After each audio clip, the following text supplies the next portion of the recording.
Welcome to Episode 8 of The Mafia King's Heart. The following week should have felt normal. Instead, it felt like standing in the middle of a storm and pretending the sky was clear. Amy tried her best to focus on work. She really did. Unfortunately, every notification on her phone made her wonder if it was Nicholas. Every meeting made her hope she might see him. Every evening felt strangely incomplete if they didn't talk, which was becoming a problem. A very big problem.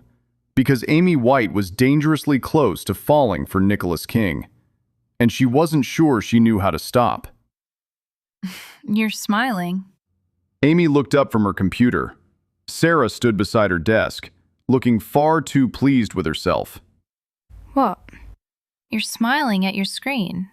No, I'm not. You absolutely are. Amy immediately looked away. Unfortunately, that only confirmed Sarah's suspicion. Oh my God. Sarah, It's him. Amy sighed. there is no him. There is definitely a him. Before Amy could deny it again, an email notification appeared. Sarah's eyes narrowed. Who's Nicholas?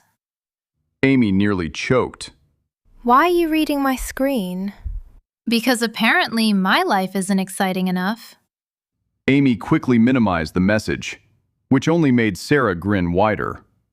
You have it bad. Amy buried her face in her hands. This was hopeless. Meanwhile, across Manhattan, Nicholas was having a similar problem, although he would never admit it. Ryder certainly enjoyed pointing it out. You smiled again. Nicholas looked up from a report. What? You smiled. I did not. You absolutely did. Nicholas returned his attention to the document. Ryder sat down. This is becoming entertaining. Nicholas ignored him. She's texting you, isn't she? Still nothing. Ryder laughed. Definitely texting you. Nicholas finally looked up. Do you actually work here? Occasionally. Thursday evening brought an unexpected complication. A corporate networking event. One of the largest events connected to the hotel project. Executives, investors, design teams, media representatives. Everyone important would be there, which meant Amy had to attend. Unfortunately, she hated events like these. Too many people, too much small talk, too many opportunities to embarrass herself. 2 hours later, Amy stood in front of her apartment mirror. She stared at her reflection, then sighed. The dark emerald dress was simple, elegant, appropriate, nothing special, at least in her opinion. Unfortunately, Sarah strongly disagreed. Her phone buzzed. A message. Sarah, you better wear the green dress. Amy, how do you know I'm looking at it? Sarah, because I've known you for 4 years. Amy smiled, then reluctantly grabbed the dress. The ballroom glowed with crystal chandeliers and soft golden light. Luxury surrounded every corner. The event was already crowded when Amy arrived. She immediately regretted coming. People stood in groups, laughing, networking, discussing business. Exactly the kind of environment she disliked. She grabbed a glass of water and moved toward a quieter area. A familiar deep voice stopped her. You came. Amy turned, and immediately forgot what she planned to say. Nicholas stood a few feet away. His black suit fit perfectly. His dark hair was slightly messy. His gray eyes focused entirely on her. For several seconds, he simply looked at her. Really looked at her. The green dress, the loose waves of her hair, the soft smile she wore. Beautiful. The word appeared instantly. Dangerously instantly. Amy shifted slightly, suddenly aware of his gaze. You clean up nicely. The words escaped before she could stop them. Nicholas's eyebrow lifted. Nicely? Amy laughed nervously. I meant, I know what you meant. A faint smile touched his lips. The look in his eyes made her heart race. Again. For the next hour, they moved through the event together, talking, laughing, sharing quiet moments between conversations. Amy noticed something surprising. Nicholas seemed different around her, more relaxed, more genuine, less guarded. The realization made her smile. Unfortunately, someone else noticed too. A man named Daniel Harper, young, successful, confident, and very interested in Amy. Far too interested. Nicholas first noticed him during dinner, then during a conversation near the bar, then again while Amy stood alone for less than 30 seconds. Daniel appeared almost instantly, like an annoying mosquito. The sight irritated Nicholas far more than it should have. Who's that?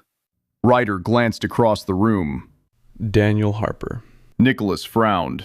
Why is he talking to her? Ryder nearly laughed. You sound jealous. I'm not jealous. Of course not. Nicholas's expression darkened. Ryder wisely stopped talking. Meanwhile, Amy was trapped. Daniel wasn't rude, just persistent. Very persistent. And then I bought my third company. Amy smiled politely. That's impressive. It really is. Amy stared. The man had complimented himself. Twice. In one conversation. An achievement. Unfortunately, Daniel mistook politeness for interest. A few of us are meeting this weekend. Amy already knew where this was going. You should come. Before she could answer, a familiar voice interrupted. She's busy. Relief flooded her immediately. Nicholas. Daniel looked annoyed. Nicholas looked dangerous. Amy suddenly wanted popcorn. Nicholas. Daniel forced a smile. Nicholas. The response sounded less friendly. A lot less friendly. An awkward silence followed. Then Daniel turned toward Amy. Think about my invitation. Amy opened her mouth. Nicholas spoke first. She won't. Daniel's smile vanished. Completely. Several tense seconds passed. Then he finally walked away. The moment he disappeared, Amy looked at Nicholas. You know that was rude. I know. Then why did you do it? Nicholas looked directly into her eyes. Because I didn't want him near you. The answer stayed in his head. Instead, he said, He wasn't listening when you tried to avoid him. Amy blinked. He had noticed that? Of course he had. Nicholas noticed everything. For a few moments, neither spoke. Then Amy smiled. A small, teasing smile. You're jealous. Nicholas nearly choked on absolutely nothing. I am not. You are. I'm not. You absolutely are. The amusement dancing in her eyes made him want to pull her closer. A dangerous thought. A very dangerous thought. Instead, he crossed his arms. You seem very pleased about this accusation. Amy laughed. The sound immediately softened something inside him. It always did. A few minutes later, the situation reversed. A beautiful woman approached Nicholas. Tall, elegant, model-level attractive. Amy immediately recognized her. One of the actresses frequently photographed with him. The woman smiled brightly. Nicholas. The familiarity bothered Amy more than expected. A lot more. The actress kissed his cheek. Amy's stomach tightened. Something unpleasant settled in her chest. Nicholas noticed instantly. Of course he did. He always noticed. The actress continued talking. Amy barely heard a word. Then Nicholas did something unexpected. He stepped closer to Amy. Not dramatically. Not enough for others to notice. Just enough. His shoulder brushed hers. The simple contact felt intentional, reassuring. The actress noticed too. Her smile faded, slightly. Several minutes later, the woman finally left. Amy stared into her water glass, trying very hard not to look affected, failing miserably. You were jealous. Her head snapped up. Nicholas looked entirely too satisfied. I was not. Interesting. What? That's exactly what I said earlier. Amy glared at him. Nicholas smiled. Actually smiled. And for the first time all evening, Amy realized something important. The powerful, intimidating Nicholas King was enjoying teasing her. Far too much. As the event ended later that night, Nicholas walked her toward her car. Neither seemed eager to say goodbye. The city lights reflected around them. The air felt cooler, quieter, more personal. Amy looked up at him. Thank you. For what? Rescuing me from Daniel. Nicholas's expression softened. You don't need rescuing. The words warmed her heart. But if you ever do, He stopped, as though carefully choosing his next words. Amy waited. Nicholas met her gaze. I'll be there. The promise settled between them. Simple, powerful, dangerous. Because they both knew he meant it. And for the first time, Amy found herself wondering what it would feel like to trust someone completely. The answer was standing right in front of her.